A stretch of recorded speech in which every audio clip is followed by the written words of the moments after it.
नमस्कार मित्रांनो, जगदीशच्या वाणीतून युट्यूब चॅनलमध्ये आपलं सर्वांचं सहज स्वागत आहे। तुम्ही जर स्वस्त असाल, मस्त असाल अशी मी आशा करतो।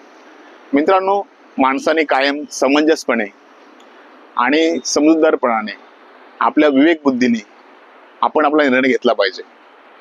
किरकोळ कारणामुळे आपण वाद नाही घातला पाहिजे। आणि यामुळे काय होतं की माणसाचा जीव हा अनमोल आहे। एकदा जीव गेला की परत येत नाही। माणसाने किंवा समाजामध्ये छोट्या छोट्या गोष्टीमुळे आज जो विध्वंस चाललेला आहे, जे हिंसा चाललेली आहे, जे संघर्ष चाललेला आहे, याच्यामुळे काय होतंय, आज आपल्या भारत देशामध्ये खूप अशा जेल तयार झालेल्या आहेत। त्या ठिकाणी खूप असे कैदी झालेले असतात। ते कैदी त्या टोकाची भूमिका काय घेतात, अगदी छोटंसं किरकोळ कारण असतं, त्यामुळे एखादा जीव ते मारतात आणि त्याला तिथे सजा झालेली असते। तर मित्रांनो, आपण जर समंजसपणे भूमिका घेतली आणि जर आपण थोडासा आपलं विचार करण्याची श्रेणी वाढवली तर आपण ही घटना आपण टाळता येईल आणि समाजामध्ये एक चांगलं उदाहरण म्हणून आपण एक व्यवस्थितरित्या माणूस आपण समाजामध्ये तयार करू शकतो।